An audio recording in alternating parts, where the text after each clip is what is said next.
My name is Kamalea. I'm 30 years old and I live in Portland, Oregon. All my life, I've known one thing, in my parents' eyes. I was never the chosen one. That title always belonged to my younger sister, Brielle.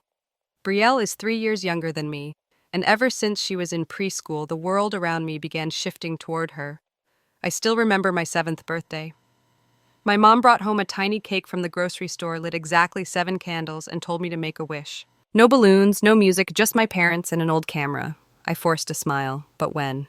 Brielle turned. For Mom hired a full-blown party company, invited over 20 neighborhood kids, set up a backyard play area with a bounce house, cotton candy machine, and even a woman dressed as Princess. Elsa singing birthday songs. When I asked, why don't I get birthdays like that? My mom just chuckled and said, because you're older now. You don't need those things anymore. But I was still a kid. I also dreamed of wearing a princess dress, having a party filled with lights, and hearing someone place their hand on my shoulder and say, "You're special." As we grew older, things became clearer. Everything. I had. I earned myself Brielle, she just had to ask. I saved nearly a year's worth of allowance to buy the rollerblades I dreamed of, but the moment. Brielle saw them and started crying. My parents drove to the sporting goods store and bought her a pair that cost twice as much. When I protested, Mom said, "You're the older sister, you should give in." I learned to swallow my anger like bitter candy. But the bitterness never really went away. In middle school, I made the school volleyball team and was elected team captain for the final game of the season. I hoped someone from my family would come cheer me on. But when? I looked up at the stands, there was no one. Afterward, Mom called and said, Brielle had a stomach ache. I had to stay home with her. I had nothing left to say. Brielle once scribbled a drawing of her dream house in art class. My parents framed it and hung it in the living room like it was a masterpiece. Me. I won second place in a statewide writing competition in 10th grade and got nothing but a nod and a good but don't let it go to your head. That disappointment chipped away at me.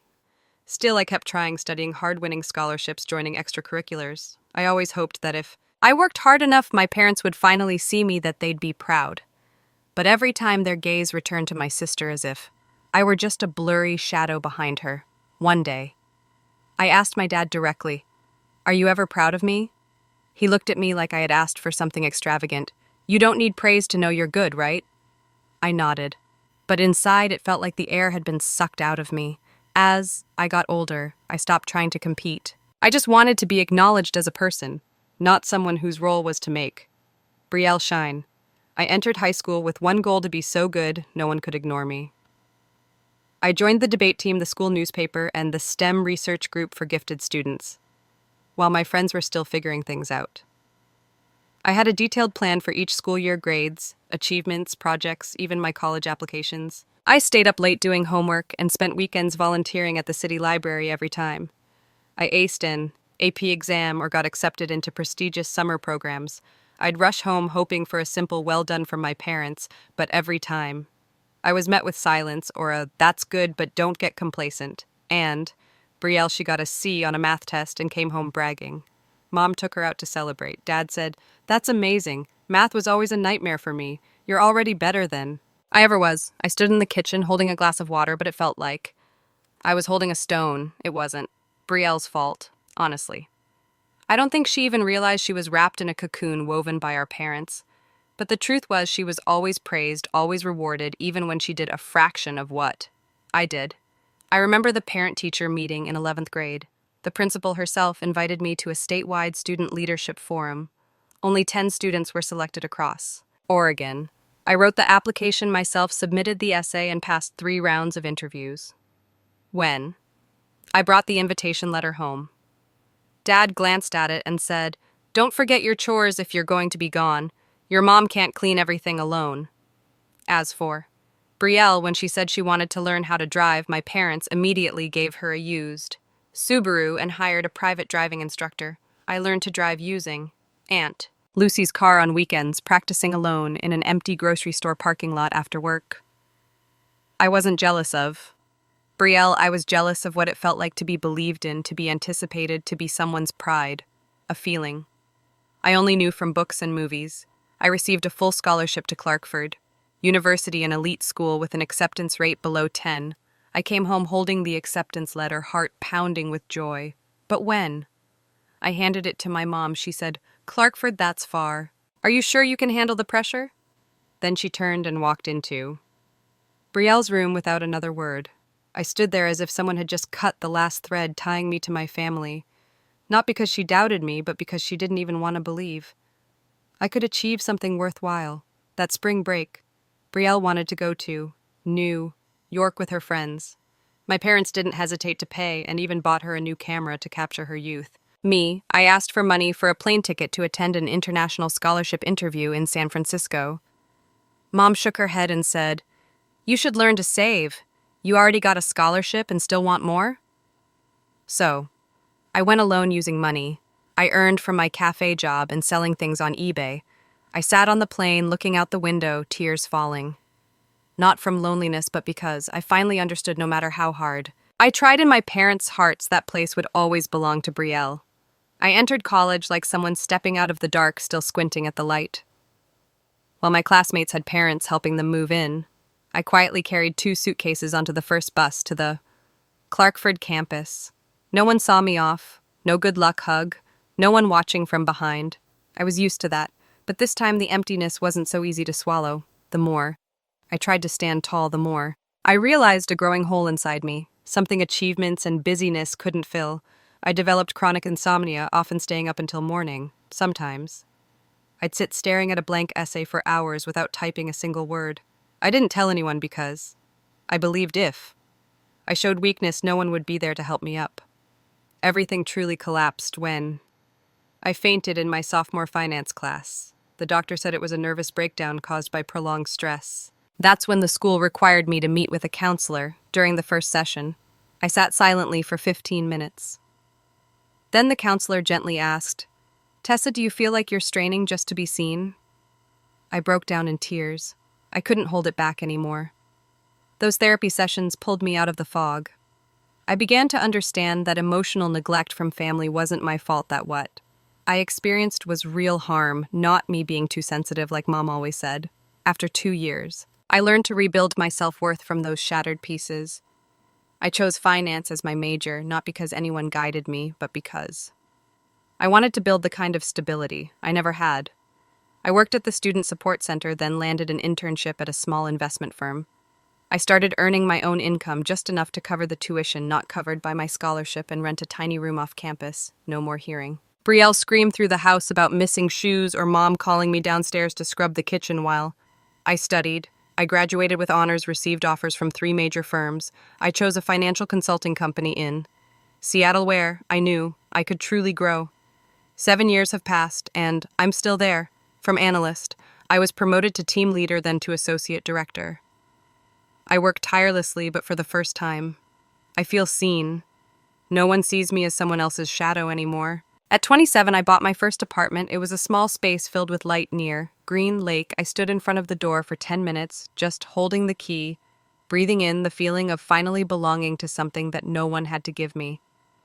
I didn't call my parents. I knew if I did, they'd only ask, "How many square feet is it?"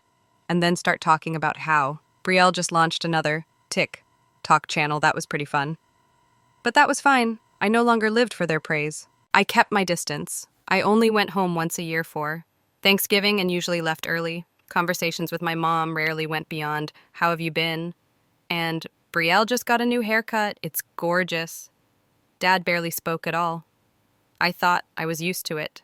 Thought time would eventually blur everything away like dust. Until I got the call that my grandfather had passed. I still remember that morning. My aunt, Linda, Mom's younger sister, called. Her voice was trembling. "Tessa, your grandpa's gone. Last night in his sleep." I gripped the phone. My heart went still. He was old and his health had been failing for years. But I still wasn't ready for that moment. He was the only one in the family who ever made me feel like I mattered. Not because I was accomplished, but just because I was me when I told him I'd won a college scholarship. He said, "You make me prouder than anything. No one can ever take that from you." That sentence had carried me through some of my darkest days. The funeral was quiet, somber, and awkward. I arrived early, stood silently in front of his photo, and placed my hand gently over my grandmother's trembling fingers. Brielle stood next to our parents, looking polished, her eyes red, but I couldn't tell if it was from grief or because Mom had just told her about the inheritance. A week later, the whole family was invited to the lawyer's office for the will reading. I didn't think much of it. I went out of obligation. That changed when Mr. James, my grandfather's longtime estate attorney, flipped through the papers and read aloud. All of my personal assets, including real estate investment accounts and savings, shall be equally divided among my 3 grandchildren, Tessa, Harper, Brielle, Harper, and Levi Anderson. It froze. The lawyer continued. As of now, the total value to be divided is approximately $1.5 million. Each recipient will receive $500,000. The room fell silent. It felt like I'd just been swept into a storm. Not because of the money, but because I knew at that very moment my parents wouldn't let this go. And I was right. That evening, just after I got home, I received a text from my mom. "Are you free, Dad?" And I would like to stop by and talk. 15 minutes later, they arrived. I made tea, poured the water, feeling the heavy dread settle in. Dad spoke first. "Tessa, your mom, and I think it would be fairer if you gave your share to Brielle. She's going through a rough time. She's only working part-time at the bakery, and she just broke up with her boyfriend. We know you'll understand." I was stunned. I looked at my mom. She didn't meet my eyes, just fiddled with her purse strap. "You're doing fine. You have a good job, your own place, a car. She has nothing." I clenched my jaw. My words came out like stones dropped into water. "But that's Papa's money. He chose to divide it equally. I didn't ask for it." Mom looked up, her expression now heavy with disappointment. "You're being selfish. Tessa, if he knew Brielle's situation, I'm sure he would have wanted you to share." I stood up. My voice trembled. "If Papa wanted Brielle to have everything, he would have said so. This was his decision, not mine, not yours." Dad slammed his hand on the table. "Do you not remember who raised you, who fed you, paid for your school supplies, took you to the orthodontist, and now you want to take everything and leave your sister behind?" I was speechless. Everything I'd ever taken pride in. My independence was suddenly twisted into a debt I never agreed to. Did you forget who worked since age 16, who paid tuition after the scholarship ran out, who took out credit to buy her first laptop while Brielle got a brand new MacBook as a gift? Silence. Dad took a deep breath, then said coldly, "If you keep that money, don't expect to ever set foot in this house again."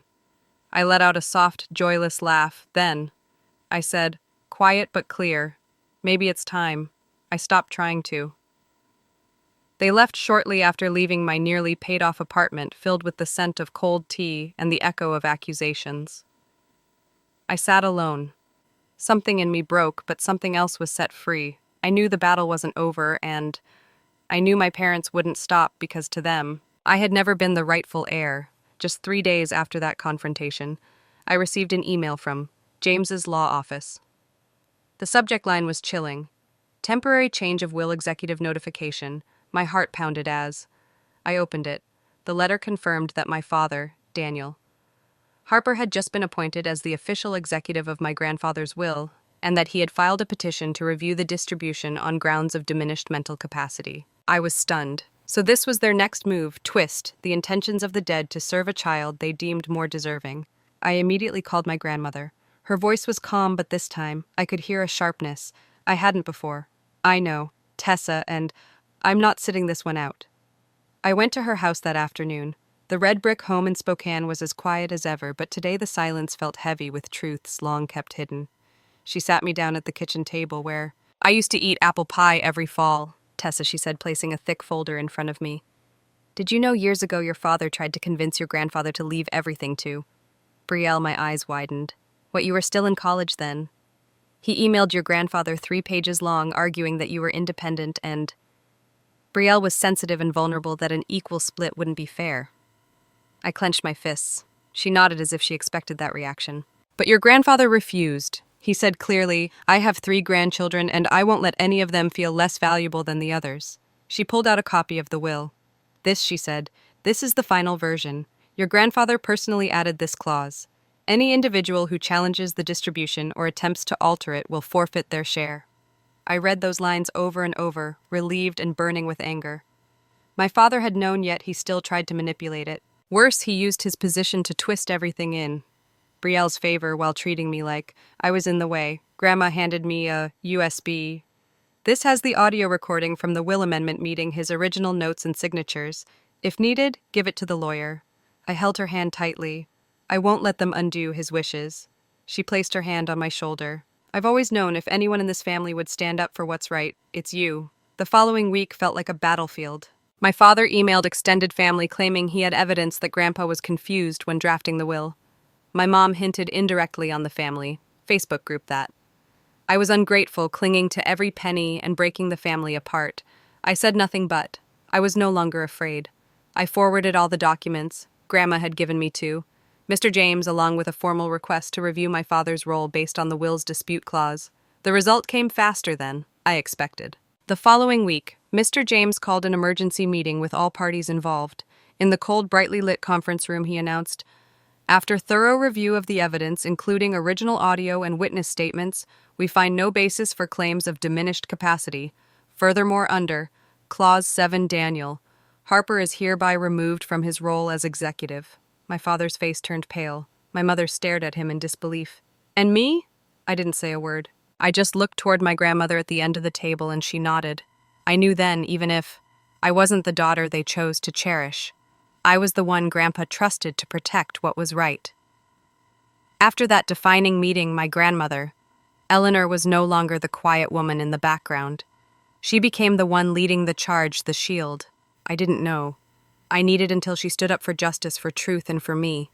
She didn't just bring the recording and the will. She reached out to my grandfather's two sons, Uncle Thomas and Uncle Mark, who had kept their distance from my father for years due to past disagreements about money and values. When they learned he had tried to reinterpret the will to cut me out, they were livid. "Daniel doesn't have that right, Uncle," Thomas said during a private meeting with Eleanor and Mr. James. "He signed that will. How can he now pretend it means nothing?" Eleanor replied, firm but calm, "Because he never saw anyone but Brielle as worthy, not because she needed more, but because in his mind Tessa never belonged." I sat beside her, listening, every word cut deep. But I didn't cry, not anymore. I'd learned to face the truth without letting it swallow me. Mr. James concluded that with the support of the remaining heirs and overwhelming evidence of attempted manipulation, the will's execution would be handed over to a neutral third-party attorney outside the family. By the following week, everything was finalized. My father was completely removed from all authority. No one could change the distribution. No one could rewrite Papa's wishes. A few days later, I got a call from the bank. The first transfer, 500,000 cents, had been confirmed. I sat frozen on my kitchen chair. The early summer sunlight streamed through the window, lighting up the edge of my scratched oak table. I touched the phone screen, the numbers glowing clearly. It wasn't that. I didn't believe it. It was that. I'd never thought I could keep something that belonged to me without having to earn it through obedience. That very afternoon, I drove to Grandma, Eleanor's house. When she opened the door, I hugged her tightly without saying a word. She didn't ask anything. She just held me close as if to say, "Your grandpa saw everything. Tessa, and he's proud." That night, she made the spaghetti Grandpa used to love. She turned on his old cassette player, letting the soft jazz he adored fill the room. And for the first time in years, I ate without holding myself together because I was allowed to let go. After dinner, she took me upstairs. Papa's office remained untouched. On the bookshelf, she pulled out a wooden box filled with papers, letters, and a small leather notebook. "Your grandpa kept track of everything you accomplished," she said. "You didn't see it, but he followed your every step. Here's the first article you wrote for the school paper. Here's your Clarkford scholarship letter. And this is your graduation photo." I flipped through the pages, my hands trembling slightly. She looked at me, eyes full of sadness and pride. "Tessa, your grandpa didn't split things equally out of obligation. He did it because he believed you deserved a fresh start without carrying the weight of injustice. When I left that red brick house, I knew I hadn't just reclaimed an inheritance, I had reclaimed my voice, and that meant more than any check ever could. But the story didn't end there, because the very next night, Brielle called me. Her voice was shaking like it was about to break. "Tessa, I don't know who to trust anymore. Mom and Dad want me to do something I don't want to do." I stayed silent, heart racing. I knew those words were a doorway, one that led to a truth I hadn't yet heard, and I had to brace for the next storm. That call from Brielle was the first stone dropped into a still lake. Ripples followed fast less than 2 days later. I got a text from my mother. "What did you say to Brielle to turn her against us? Are you happy now?" I didn't reply. But from that moment on, the lines were clear. I had become the enemy, not because I chose to be, but because they had pushed me there. A week later, I was removed from the family Facebook group. No warning. No one spoke to me. No one asked if I was okay. They simply erased me as if I'd never existed. Then came the rumors. A former classmate of Brielle's messaged me, "Hey, did you really force your grandpa to rewrite his will? People are saying you pressured him by making constant demands." I was stunned not by the accusation, but by knowing exactly where it came from. My mother, the one who once said family is everything, had now become the source of the cruelest stories about me, spreading like wildfire through tea circles, church groups, and whispered texts behind my back. And it didn't stop there.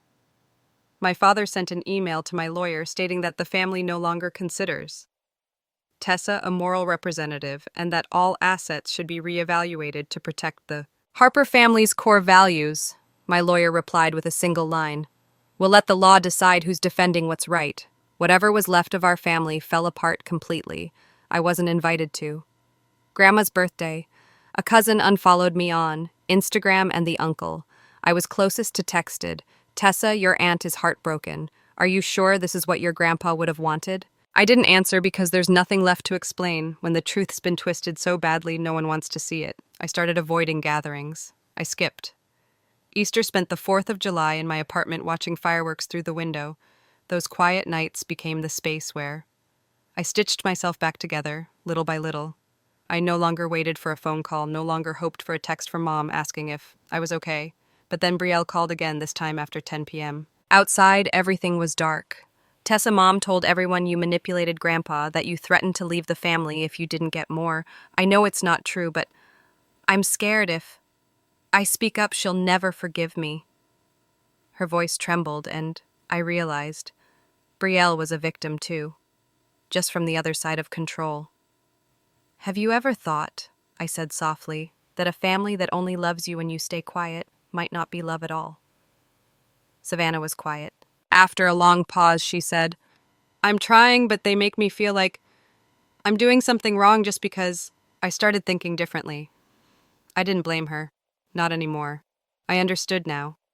Some people have to go very far and hurt very deeply before they can see the place they've escaped from. But my parents showed no signs of stopping. I heard that Dad was threatening to sell the ancestral home in Spokane, saying, "Tessa betrayed the roots of this family and doesn't deserve to hold on to any memories." I said nothing, but Grandma did. She called me after a private family meeting I hadn't been invited to. Her voice was calm but firm. "Tessa, you're not alone. Don't let them make you bow your head just for having self-respect." And in that moment, I realized true family isn't who shares your last name. It's who's willing to stand in the crowd and say, "I believe her." But it still wasn't over, because a few weeks later, I got a letter, not from my parents but from the tax office. They were investigating suspicious assets filed under Brielle's name. One of the transfers traced back to an old account that had belonged to my dad right during the week my grandfather died. I set the letter down. My chest felt cold. This wasn't just emotional anymore. This was something bigger and darker unfolding behind the curtain called family. I didn't think Brielle would ever show up at my door again, especially after everything.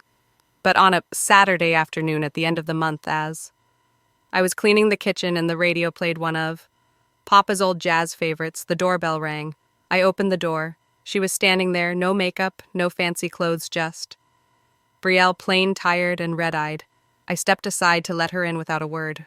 We sat on the sofa, the silence broken only by the sound of wind slipping through the curtains. After a long pause, Brielle finally spoke. "I'm sorry." I turned to her. She clutched the hem of her coat, eyes fixed ahead, not just for what Mom said, but for not doing anything. "I knew they treated you unfairly. I just didn't dare speak up."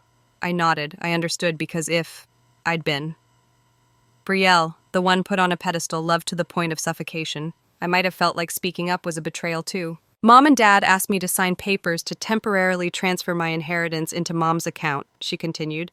"They said it was for tax purposes. I refused, and Mom told me, I was no longer her daughter. I took a deep breath, not from surprise, but from hurting for her. Tessa, I don't want to become a copy of them. I want to understand why. I was so spoiled while you were always expected to give everything up.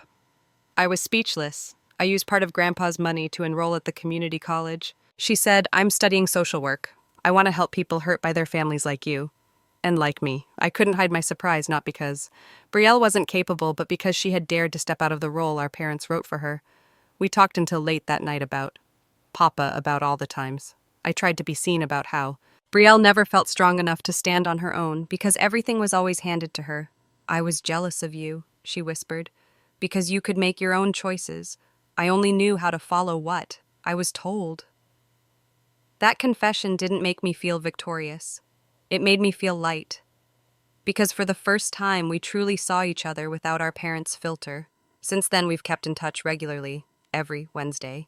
Brielle calls me after class, and I send her reading material on psychology, autonomy, and boundaries in relationships.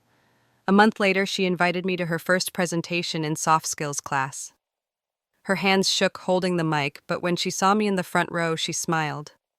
At the end of her talk, she said something that silenced the whole room. I used to think family was a constant, a safe place, but sometimes you have to go far away from it to learn who you really are. I didn't clap loudly. I simply stood up, walked over, and hugged her. No more words were needed. Now we've made it a weekend ritual to walk around. Green, lake together where? I used to jog alone after long work days. Now it's where we both begin to heal. I'm not sure if my parents will ever understand the change that's happened. At one point, Mom called. Brielle in tears saying, Tessa's gotten into your head and this family is falling apart over some money. But this time, Brielle didn't fold. I'm choosing the truth, Mom. She told her, I'm choosing to do what's right, not to stay silent like before, when she told me that. I looked at her for a long time, in that moment. Brielle wasn't the pampered girl who didn't know fear anymore. She had become someone who could face pain, who could try to make things right, even if that meant stepping away from the arms that once protected her all her life. And for me, that marked the beginning of a new chapter, not one of conflict, but of healing. I had always thought I would use the inheritance to invest or create a personal fund, a way to feel more secure in an unpredictable world. But the deeper I went into my healing journey, the more I realized that the first thing I needed to invest in wasn't an asset, it was myself. The first thing I did was pay off the remaining balance on my student loans. When I signed the final payment confirmation, I didn't feel loud joy. What I felt was a deep sense of relief, like I had just taken off an invisible backpack I'd carried for over a decade. I spent part of the money to upgrade my apartment, not to show off, but to make it a real place of healing. I swapped out the old sofa for a soft olive green chase, installed larger windows that opened to the balcony, and planted lavender and mint in small pots. Every morning, I pull back the curtains, take a deep breath, and make tea with the same teapot Grandpa once used. And for the first time, peace doesn't feel like a distant concept. I also helped. Brielle pay for her first semester's tuition. She tried to decline, but I told her, this isn't Mom and Dad taking care of you. This is me choosing to support someone who stood up for herself. She nodded, eyes watery, and from that moment, the awkward distance between us disappeared. The closer I grew to Brielle, the more I realized how many people out there were just like us, carrying wounds caused by favoritism, control, silence, or denial from those who were supposed to love them most. I began reading about family trauma. I joined online support groups where people shared what it was like growing up in broken homes that were still labeled as fine. One evening, after attending a workshop on the power of conditional forgiveness, I sat on the steps outside the downtown counseling center and for the first time admitted to myself, I wanted to do something bigger for people like me. I wanted to become someone who walks alongside others, not because I've healed completely, but because I understand that pain too well to watch others endure it alone. I enrolled in a pre-counseling program for working adults every Tuesday and Friday night. I'd attend class and sit beside people also trying to start over. Some were retired teachers, some recovering addicts, others former military. We were all different but strangely connected, maybe because each of us carried an untold story. I chose to focus on therapy for adults who grew up in toxic family environments. I learned how to listen without judgment, how to guide someone in drawing the line between boundaries and exploited kindness. I started volunteering at a center for teens who had experienced emotional abuse, twice a week. I helped them write emotion journals, express fears through art, and even practice saying no without feeling guilty. One day, a girl named Elise whispered, "You're not like the adults at home. You don't look at me like I'm a problem." I just smiled and said gently, "That's because you're not a problem. You're someone learning how to live as your true self." That sentence, simple as it was exactly what I needed to hear when I was 14, standing alone in the school courtyard holding an award letter with no one there to receive it with me. I know this journey is far from over. I'm still learning. I still have doubts. There are days when the past creeps in like a quiet storm. But I don't feel lost anymore, 'cause now I'm not just Tessa, the girl once labeled too logical, too independent, too cold. I'm the one who stepped beyond the unfair boundaries of my family and turned my scars into milestones of growth. And when I see Brielle head down scribbling notes for her upcoming presentation, I know we're no longer two fragments forced together by blood. We are two people who chose each other with understanding, compassion, and a kind of sisterhood rebuilt from the rubble. It's been almost a year since I received my grandfather's inheritance, but the most valuable thing I inherited wasn't the $500,000. It was freedom. I've learned how to say no without explanation. I no longer feel guilty for skipping family gatherings. I know will drain me. I don't force a smile through their sarcasm or edit my feelings just to keep the peace. I've stopped trying to prove my worth to my parents. If they can't see me now, it's no longer my burden to bear. One of the biggest things I did for myself was set clear boundaries. No phone calls after 800 p.m. No replying to messages from mom if they're filled with blame or criticism. No letting the past dictate my present. I still keep a few things from childhood. Papa's handwritten letters, the old diary. I once hid in my desk the photo of Brielle and me under the apple tree in the backyard. But now, I see them as slices of memory, not open wounds. Brielle and I are continuing on our own journeys, sometimes together, sometimes apart, but always respecting each other's choices. She's still studying, and she was just accepted into a transfer program at the state university. When I asked if she was sure about her major, Brielle smiled and said, "No one ever taught me to live for myself like you did. Now, I want to teach others the same." We had a small spring picnic at Lincoln Park, just the two of us, some simple food and a speaker playing Papa's favorite jazz tunes. As the sunset lit up her face, I realized some things we think are broken forever can be put back together, if we're brave enough. I started building my own project, a support group for adults who grew up in families shaped by control, favoritism, or emotional neglect. I called it New Arms. Not just a place for healing, but a place to redefine what family can mean. The project has been slow but steady. We hold small weekend sessions, invite guest therapists, and create safe spaces for people who've never had the chance to be heard. A woman in her 40s once cried, sharing how her mother always compared her to her sister. A college student admitted he'd never pursued his dream major because his dad said it was useless. I listened to every story, and each one reminded me of my own.